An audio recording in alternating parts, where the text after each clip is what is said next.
faire accepter une candidature à la présidence. Et Ahmed Aïdara, il est en train de jouer les troubles faits, on dirait.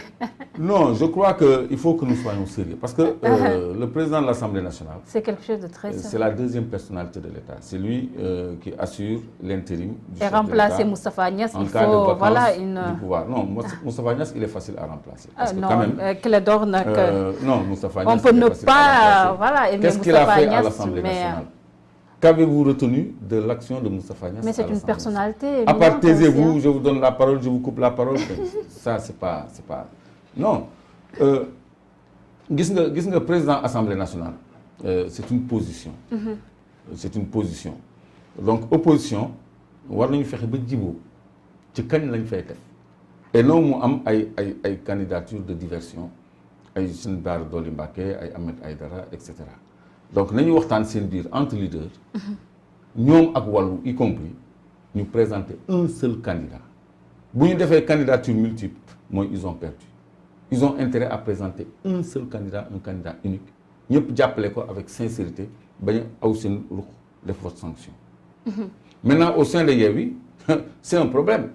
Pastef a un problème. Parce que Pastef a 23 députés. Et moi, mon CDL, mon joxe. Taxawu a combien? 15 et puis 13, je crois. Finalement, Pastef, c'est le grand perdant de ces élections? Non, pas le grand perdant, parce qu'on va vers 2024.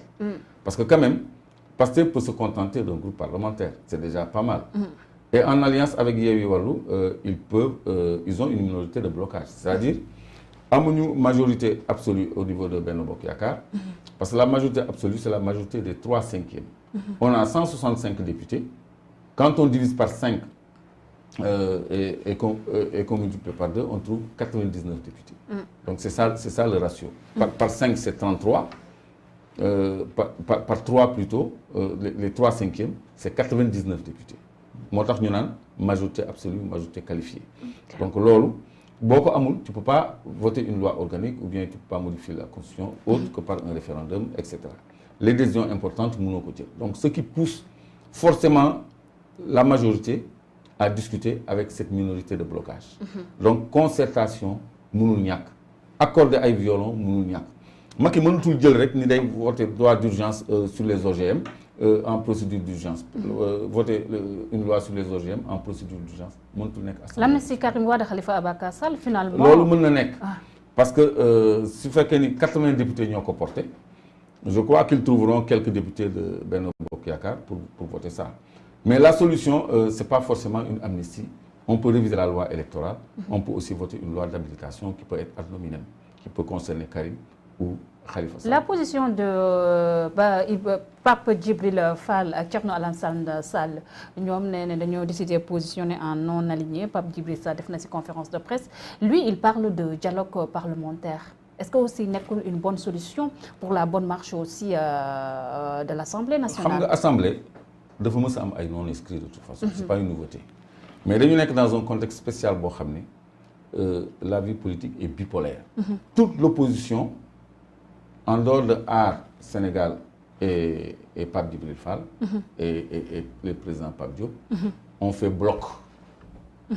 Toute l'opposition a fait bloc.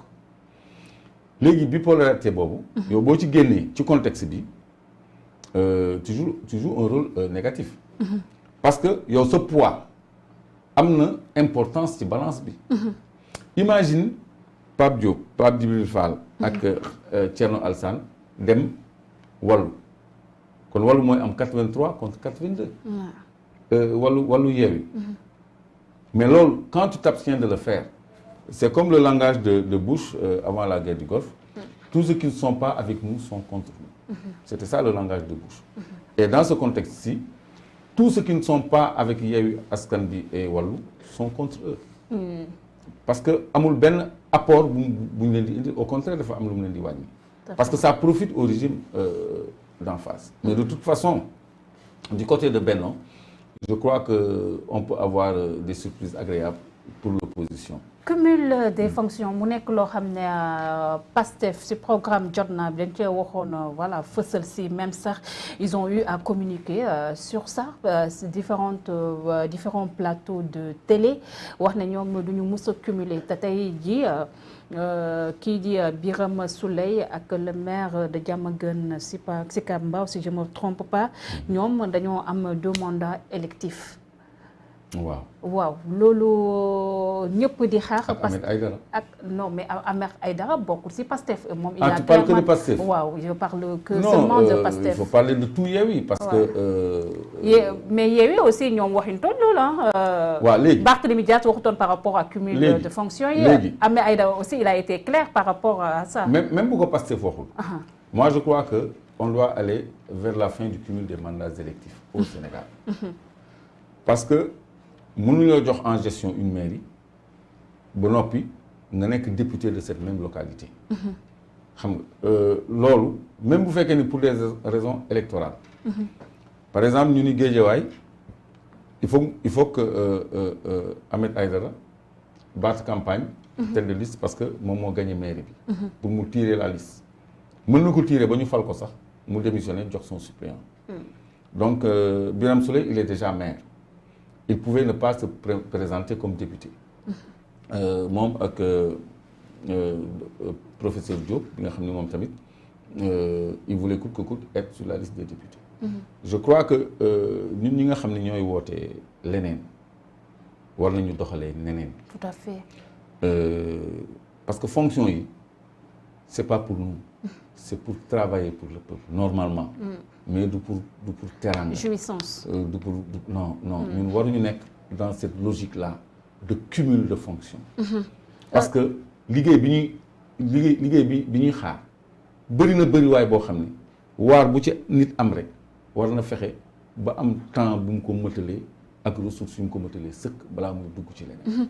te on va terminer parce que régie fu mu toll nii ñun may sonal bu baax waxtu bi jeex na parce que dañoo amoon retard bu kii mais mënuñoo jeexal par rapport ak waxun si gouvernement bu bees bu président Macky Sall le fait que mun ñu wax ne Sénégal se retrouve son premier ministre même sax le fonctionnement de l'État central mun nañu wax ne amatun ay ministres yoo xam ne rek ñu ngi gérer li nga xam ne moo nekk la politique intérieure du pays ñi xaar gouvernement bu bees bi am nañu bëri di soulever li nga xam ne mooy gouvernement d'union nationale jàpp nga ne gouvernement bu bees bi mun na régler dara si lu si des si mandat président Macky Sall on parle de 18 mois moo ko desee bu brigué wu li nga xam ne mooy 3e mandat. gouvernement sans premier ministre c'est-à-dire président Macky Sall il se joue de la République.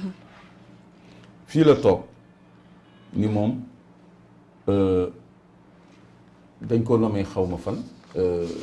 Union africaine. l'UA. amul jotu liggéeyal Sénégal il va mettre un premier ministre et il l'a fait voter en procédure d'urgence. Où est l'urgence maintenant? après mu ne non day xaar local yi jàll. local yi jàll après mu ne non day xaar législative yi. législative yi jàll na léegi on l'attend. Finalement il se perd dans ses calculs politiques. un non-respect de la constitution c'est-à-dire président Macky Sall c'est un hors-la-loi dafa yàpp Sénégalais yi ngeen baal ma ci waxin bi. mais il ne respecte pas la République. parce que République dafa am nu muy doxee ñun dañu am constitution boo xam ne ñëpp a ci war a tënku et lui le premier il ne peut pas par procédure d'urgence ni dañuy dugalaat poste premier ministre te moom moo ko dindi woon ni c'est pas nécessaire soxlawu ko moom kenn mën na liggéeyu Sénégal. mu dem ba ci biir ni mënatu ko talatu ko parce que dañ ko yónni xawma Union africaine. léegi il met un premier ministre par procédure d'urgence. mais où est l'urgence maintenant kooku c'est avant les locales. ba léegi mënul tabb premier ministre. mais on se moque de qui léegi loolu actuellement nii qu'est-ce qu'il va faire il est obligé de nommer un premier ministre. il est obligé de proposer quelqu'un à la présidence de l'Assemblée nationale. il va vers des clashs vers des problèmes de casting parce que tout le monde sait au Sénégal et donc à Benno Bokk Yaakaar qu'il n'a plus la main. il n'a plus les cartes en main. président Macky Sall yoratul nguur il n'a plus le pouvoir. parce que askanu Sénégal dañu jël toutes les grandes villes teg ko ci loxo opposition bi.